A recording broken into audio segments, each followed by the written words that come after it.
In the cold, early morning hours on November 8, 1996, in Bismarck, North Dakota, the police received a call about a naked woman running down the street acting hysterical. This led police to a house on a corner a few blocks away. They found a husband and wife, Keith Mathers and Marion, inside the house, sitting on the couch, holding hands, the husband shaking uncontrollably. What they uncovered upon searching the house left police sickened and baffled. Marion refused to utter a word to the police. Keith, however, had no problem telling them everything that had taken place. This is his interview with the police. "Thank God for saving me.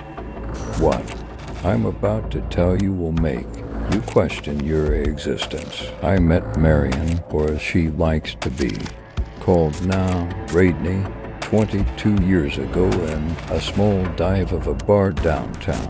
Late one night I was sitting there, alone, drinking my beer, when she came and sat down next to me and said, 'I'm going to show you things you wouldn't believe.' My first thought was, either this woman is going to be exciting or she's just plain crazy. I was 23 years old at the time, and I'd never been with a girl or had a girlfriend, so I wasn't sure how to act or what to think. I pretty much let her take the lead. We started going out, and a year later were married. Several years went by where nothing much happened. I'd go to work, come home, watch TV, and we'd go out on the weekends. It wasn't until the 5th year we'd been together my life took a drastic turn, and something was revealed to me, something truly unbelievable and frightening. I don't remember the exact date, but I remember it was the middle of summer, July, I think. I was laying in bed when I heard Marion moving around on the bed, more than your usual roll over on your side. As she was moving about, I heard her whispering something over and over again, ...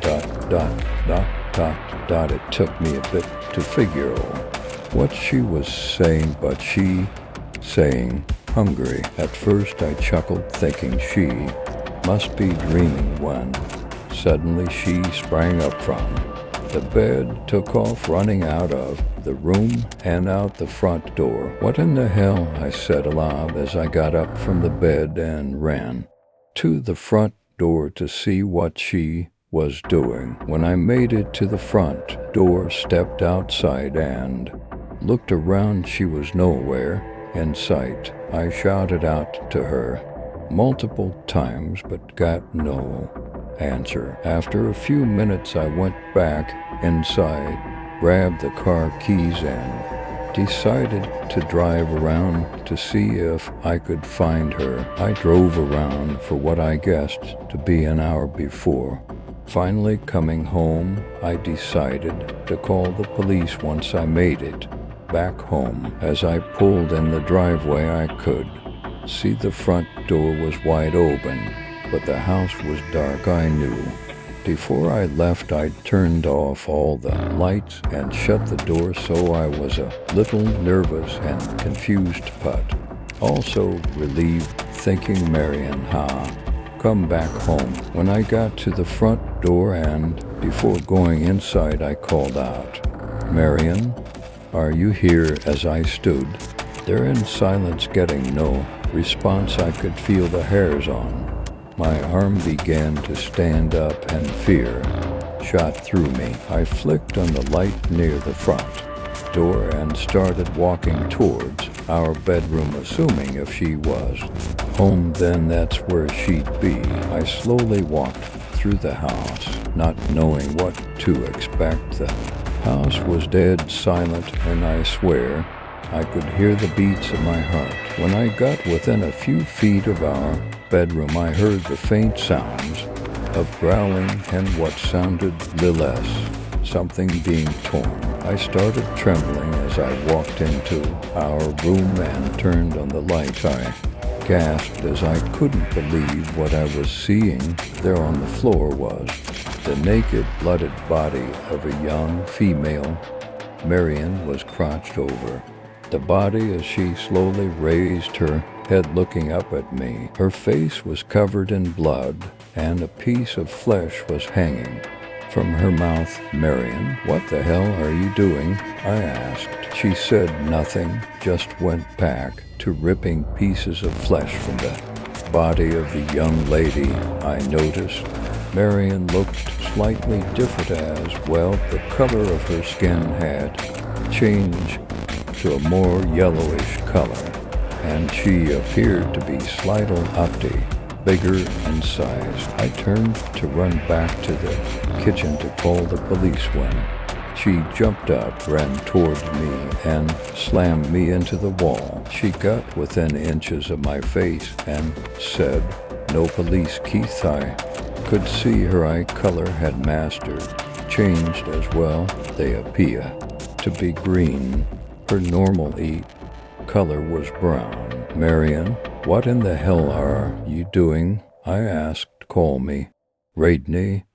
She responded. What are you talking about? I asked. I'm finally transforming, Keith, she said as she turned, went back to the body and continued consuming it. I stood there in disbelief, torn between calling the police and trying to process everything that was happening. I knew she called the police immediately, inside and close, getting the meat, then carried the basement and for some reason I couldn't. My mind was shouting, turn around, go call the police now. But I could not make my body obey my commands. I watched her consume half of the girl's body before she dragged it under the bed. She then looked up at me, blood dripping from her chin, and basement. I will street. Tomorrow I open the gar inside and close, getting the meat, then carried the basement and get into bed, Keith. I said nothing, simply nodded my head and made my way to my side of the bed. It was weird, but when my head hit the pie, I was instantly out. Going in, basement, I will street. Tomorrow I open the gar inside and closer, getting the meat, then carried the basement and deep sleep. Keith, wake up, said Marion. I was startled to wake to see her standing over me. For a split second I was hoping what happened last night was a dream. That thought quickly diminished as I saw she was naked and looked as if she purposely covered herself in the young lady audible blood. Oh shit, Marion. What have you done? Who are you?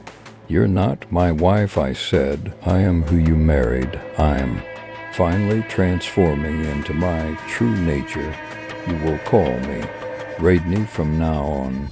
She responded. What in God's name are you talking about? I asked. You've always wondered why I never talked about my past or my parents. It's because I killed and ate them when I was B. They were simply a mean, birthed me into this world. I come from an almost extinct, ancient species centuries ago. We were killed off to the point there were only 3 of my kind left. The remaining 3 kept our species alive by keeping our numbers low. They would breed with a human, using her body to birth us, so we are able to feed immediately upon birth. When we come out, we do not look like others. Our true selves are terrifying to humans, she said. I laid there in utter belief as she told me this. After what I saw, Last night, anything was possible, I thought. Once I'm done feeding on the body of that girl, you will find me another female and bring her home alive. They must always be alive, and I will always need a fresh corpse under the bed. Understood. If I run out of meat, the urge to feed on whoever is closest to me will be too great. Do you understand? She said. I nodded my head, meaning I knew she'd feed on me if she ran out of meat. She then went down to the basement too. Do God knows what. I wasn't about to follow her as I laid there in bed, shocked and scared to death. I wasn't sure what to do. I knew I should call the authorities, but I knew they wouldn't believe a word of what Marion just told me. I also knew I might get blamed. Another factor was I still loved her, as weird as that sounds. A few hours later, she came up from the basement hut to the bedroom, pulled the half-eaten corpse out from the bed, and I was scared. Nothing as IW. The rest of it until their Washington, the trunk to SH rock. Much left except for the bones. It made me sick to my stomach, thinking she'd eaten everything. From the body, there wasn't even any blood left on the floor or on the bones. They'd been licked clean. I sat at the kitchen table for hours that day, staring at the wall. I was not myself. I felt empty and lost. My mind was gone. When the sun started setting, Marion came into the kitchen and said, Keith, go find me ... Bring her inside. More meat tomorrow. I'll any basement. I will ask tea tomorrow. I open the door inside and close her every 3 days and sometime. Getting the meat, then carried the basement and will go with you. I looked at her and said nothing, simply nodded my head. She then turned, started walking back to the bedroom. I was scared. Get rid of the bones from nothing as IW, the trunk to SH rock one as well. Terror shot through me as I was actually considering doing what she told me. There was still a small part of my mind saying, you can't actually be serious about helping her, but it was like I couldn't control myself. The following day must have been Sunday because I had the day off from work. I didn't sleep at all the night before as I couldn't stop thinking about what I was about to do. After a while, my thoughts turned to how I was going to go about getting her more meat, as she called money.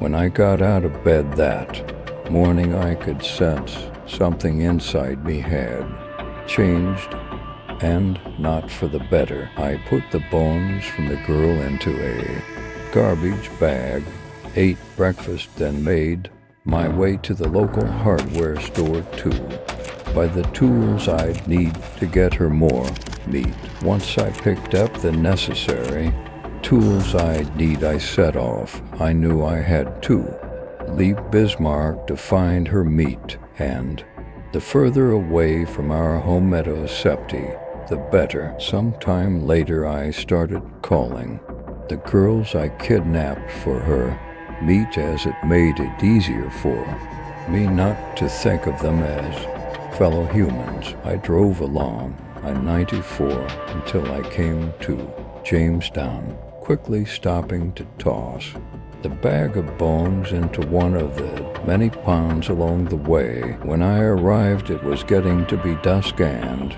I'd planned on going to the university to find her meat, as I knew there'd be plenty of options there. Autoplay. I must have circled the dorm buildings around the university 100 times, sweating bullets before I made the decision to just do it, I picked a dorm that was closest to the main road and wasn't well lit. There were a lot of girls coming and going as I parked, so I decided to wait until later in the night when I could catch a girl by herself and in an area that appeared to be the best spot to grab someone based on where was parked. After several hours I could see things had died down. I got out of my car, opened the trunk, grabbed the wooden axe handle. I was going to hit the girl over the head with, walk over to the large tree I planned on hiding Mo behind and stood there waiting. About 20 minutes later I saw a girl heading my way from the opposite direction. I stood there as my knees shook wildly. I was scared to death, but just couldn't stop myself. When she passed the tree with her back to me, I quickly ran up behind her and swung the axe handle as hard as I could. I heard a loud thunk as it struck home. The girl crumbled to the ground in an instant. I bent down, picked her up, threw her over my shoulder in a fireman's carry, and walked as fast as I could towards my car without looking behind me. Adrenaline shot through me like nothing I've ever felt. I won't lie. It felt exhilarating.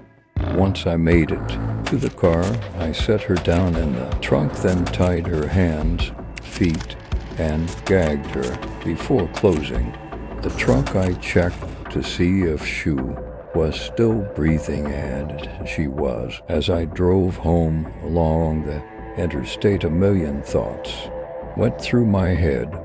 One dominating thought, though, was, who am I? I didn't recognize myself. This was not something I ever thought I'd be capable of some doing. As I pulled into the driveway, Marion came bursting out the front door with a sinister, no-Utin, excited look on her face. Yes, Marion, I asterisk, I told you to see. Step out of the car, she said angrily. Did you get me one, Keith? Yes, Marion, I did, I replied. I told you to call me Radney, she said angrily as she glared at me. I was scared of her, so I said nothing as I went and opened the trunk to show her what I brought home. Bring her inside and put her in the basement. I will start consuming her tomorrow, said Marion. I opened the garage door, pulled inside, and closed the door before getting the meat out of the trunk. I then carried the meat down into the autopla basement and tied it to a pipe. As I came upstairs into the kitchen, Marion was standing there. She looked normal again. Her eyes were brown and thine mate. I opened the gar. Was nothing different about inside and closer, getting the meat. Then carried the basement like I had seen the other night. Come, let's go to bed, she said, as she reached out, taking a hold of my hand, leading me into the bedroom. That night we basement, I will street. Tomorrow I open the gar, inside and close.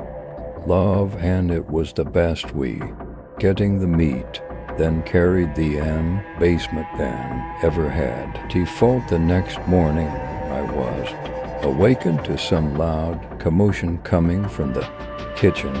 As I sat up, Marion came into the room dragging the meat behind her as the meat struggled to break free of her grip. Default, I saw Marion's eyes and appearance had again changed. I knew what was about to happen, and I didn't want to be around when it did. I got up, quickly got dressed, and left the house. As I opened the door leading to the garage, I heard the most hideous screams I'd ever heard in my life. It went on like this for years, with Marion coming with me from time to catch her meat, which was always a horrific experience, being she couldn't control her urges. That is until you guys came, bursting into our house. That I thank you for. I'm tired and just wanted it all to end. I've driven as far away as Oklahoma, Alabama, and even Winnipeg to find her more meat, so as not to get caught. When she'd finished consuming one, I'd put the bones in a garbage bag and toss them somewhere along the way as I went to find her another piece of meat.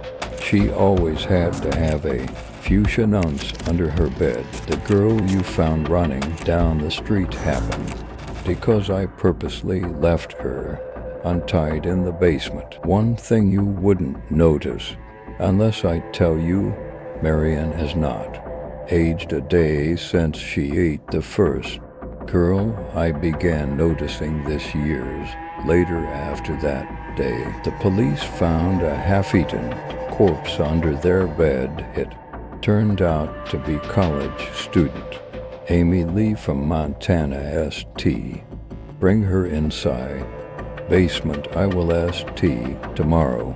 University who'd vanished. I opened the gar inside and closed, getting the meat, then carried the basement and campus. Days earlier, authorities repeatedly tried questioning Marion, but she would never speak a word. She was eventually put into the state's mental health facility, and there she resides. She's not allowed to leave her room as she started biting other patients, taking pieces of flesh out sooty. Then as soon as she arrived, Keith took his own life in jail 1 week after he'd been arrested.